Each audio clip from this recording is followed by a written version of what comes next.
Adapun jawaban yang kedua, pembahasan tentang hukum sembelihan.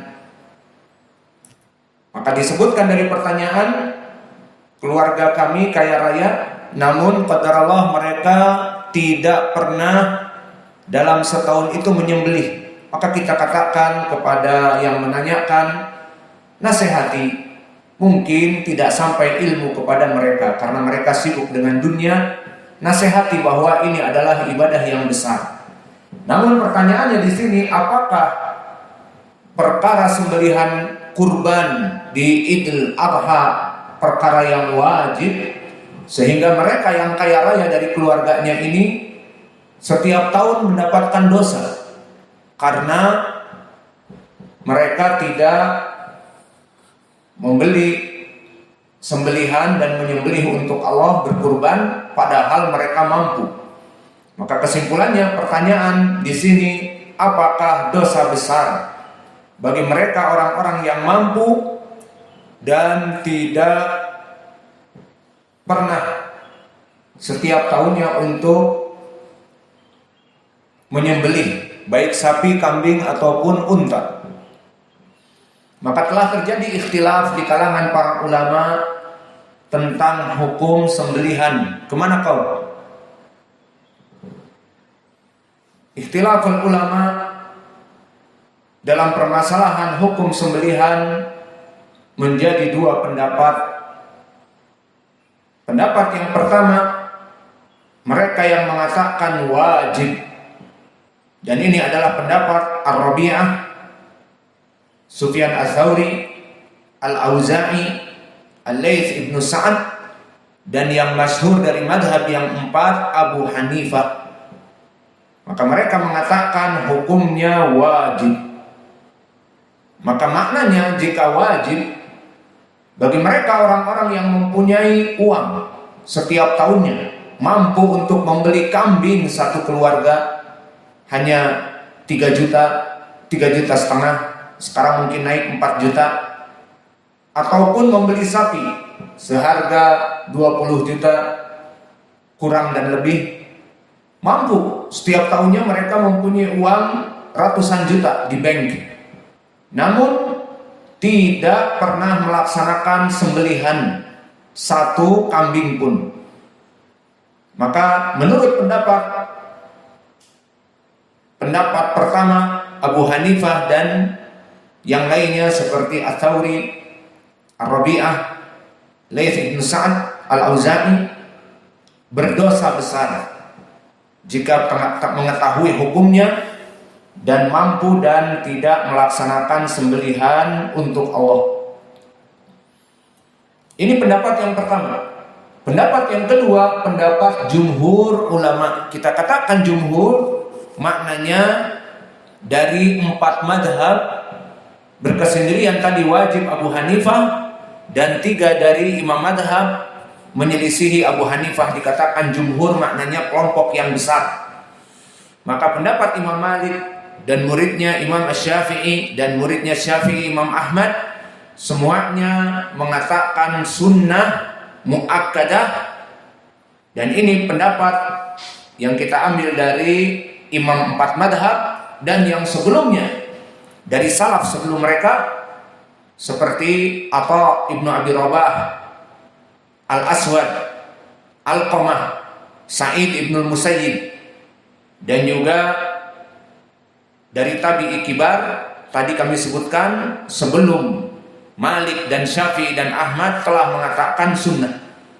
Dan bahkan dari para sahabat telah dinukilkan Abu Bakar, Umar ibn Khattab, Bilal, Abu Mas'ud al-Badri, maka mereka pun mengatakan sunnah. Dan dari para tabi'i as-saghir seperti Sa'id ibnu Jubair, Al-Hasan al-Basri, Tawus, Asy-Sya'bi, Amir ibnu Syarahil, maka mereka mengatakan hukumnya sunnah, bukan wajib. Maka di sini kita mengetahui ada 2 pendapat dari para ulama. Pendapat pertama yang mengatakan wajib, pendapat yang kedua mengatakan sunnah. Dan kita di sini bersifat insaf. Apa itu maknanya insaf? Tidak kita dalam menjawab ini kita cenderung kemana? Kita cenderung kepada wajib. Kita berikan saja dalil-dalil wajib dan selesai, agar orang-orang mengikuti madhab kita wajib. Tidak, kita bukan tipe seperti itu. Atau kita yang mengatakan manhajnya sunnah muakkadah, kita berikan saja dalil-dalil sunnah, tutup pendalilan tentang wajib, gak usah dibahas, agar orang-orang yang bertanya dan kaum muslimin mengikuti madhab kita. Tidak. Kita di dalam permasalahan ini alhamdulillah manhaj kita manhaj al-muhaddithun seperti Syekh kami Muqbil, Syekh Al-Albani dan yang lainnya yang tidak terkait dengan madhab. Maka mereka insaf. Diberikan dalil yang mengatakan wajib, diberikan dalil yang mengatakan sunnah, diterangkan hadis-hadisnya, diterangkan wajah pendalilannya. Ujung-ujungnya silahkan pilih. Yang wajib dalilnya ini, yang sunnah dalilnya ini, mana yang rajih dirajihkan, dan kita tidak mengajak manusia bertaklid kepada kami. Ikuti kami yang mengatakan wajib, ikuti kami yang mengatakan sunnah. Never ever, awas. Pendidikan kami dulu bersama Syekh kami Muqbil tidak pernah diajari taklid. Semua dengan dalil. Maka kamu belajar di sini ilmu usul fikih, ilmu hadis. Di fikih ini silakan. Mana yang rajih, kami memberikan ini resepnya. Yang wajib ini dalilnya, yang sunnah ini dalilnya. Mana yang rajih? Itu dilatih seperti itu. Akan menjadikan alimul ulama, bukan muqallidin. Namun jika seorang mudarris, seorang syekh, seorang guru memaksakan kehendak kepada santri-santrinya dalam permasalahan ini, madhab saya wajib ya, barang siapa yang tidak menyembelih dan dia kaya raya, dosa besar. Diarahkanlah opini, hadis-hadis dan istinbat ke arah wajib, dan ditutupi tentang permasalahan yang mengatakan sunnah. Maka ini tidak amanah ilmiah. Memaksakan kepada santri-santrinya untuk mengambil madhab seperti dirinya, maka ini bukan amanah ilmiah. Maka oleh sebab itu kami mengajak kepada kalian, nanti juga kalian menjadi ustadz, mungkin lebih dari kita menjadi para masyayikh kibar. Alhasil, janganlah kalian mengajari taklid, karena mengekang leher-leher anak-anak murid kalian dan mencocok hidung murid-murid kalian agar kalian mengendalikannya ke kanan sesuai kaum mudarris, ke kiri sesuai madhab mudarris. Akhirnya di pondok ini semuanya madhabnya sama. Dalam perkara fikih harus begini, dalam perkara ini harus begini. Kalau tidak, takut dengan pembinanya, takut dengan ustadz kabirnya, takut dengan mudir.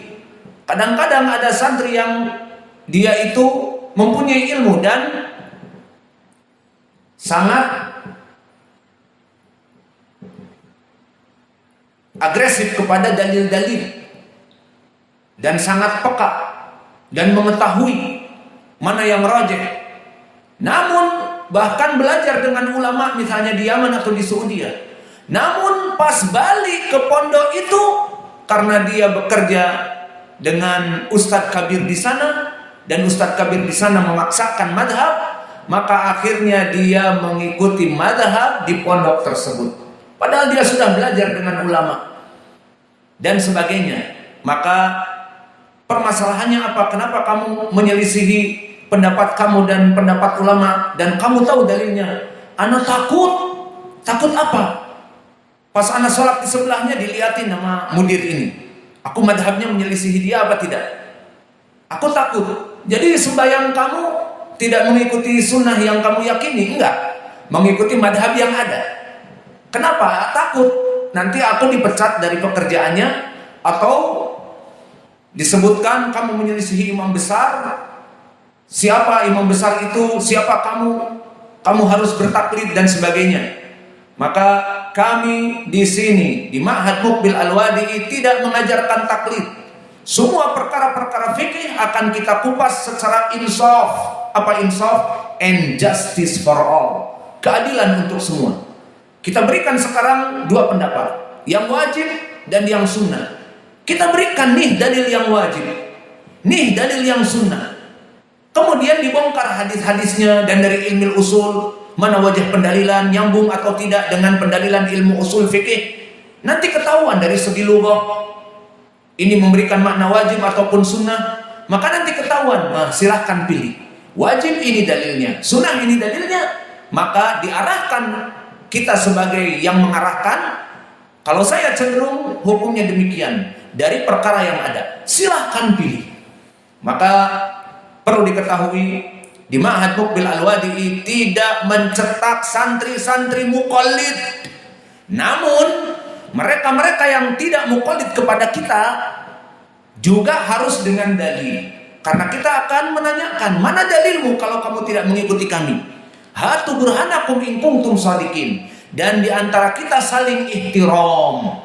Jika kalian berbeda pendapat dengan kami dan kalian duduk di masjid ini dan kalian mungkin mengajarkan kepada santri-santri kalian, kalian menjadi ustadz muda, menyelisihi ucapan saya, tidak apa-apa. Namun pertama butuh kepada adab.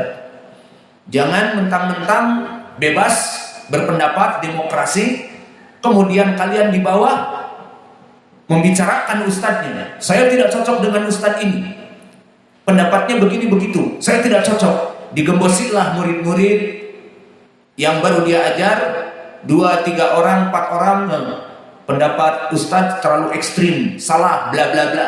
Itu tidak ada.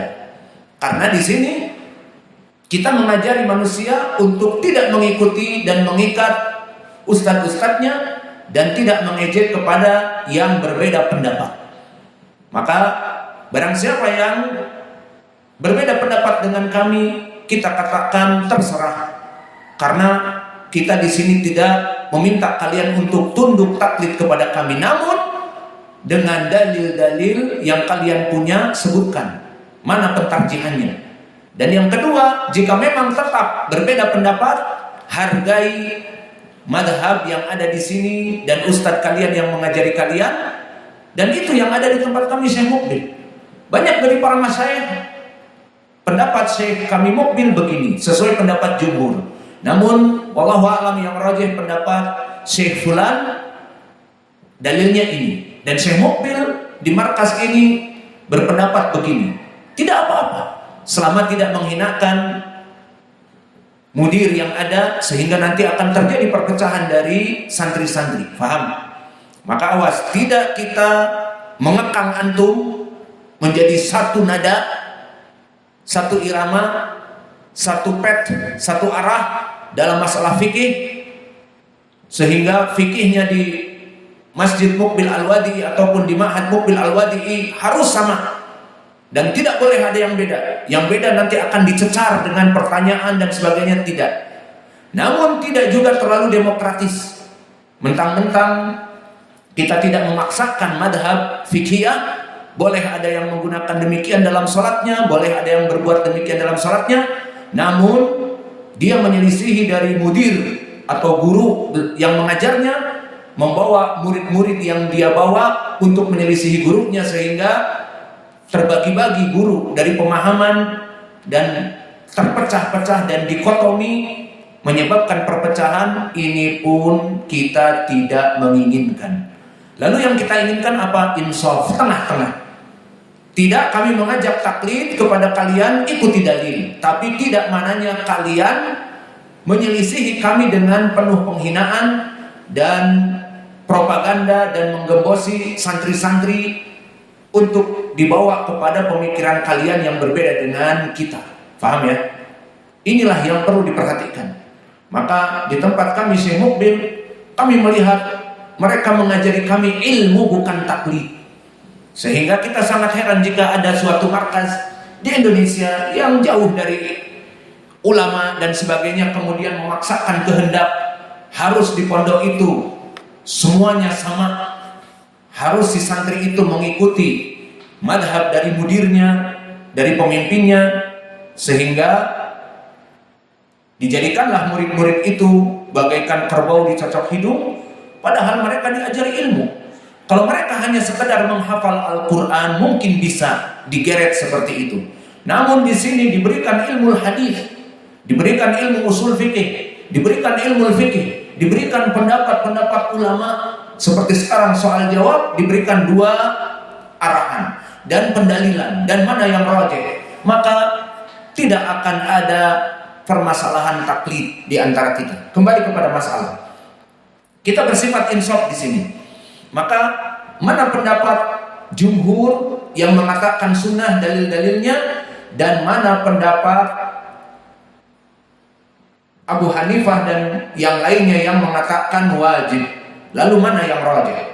Kita ambil pendalilan dari jumhur dahulu yang menunjukkan tentang permasalahan sunnah, atau mau yang wajib dulu? Silahkan, bebas pilih. Kita tidak mengajarkan taklid kepada antum.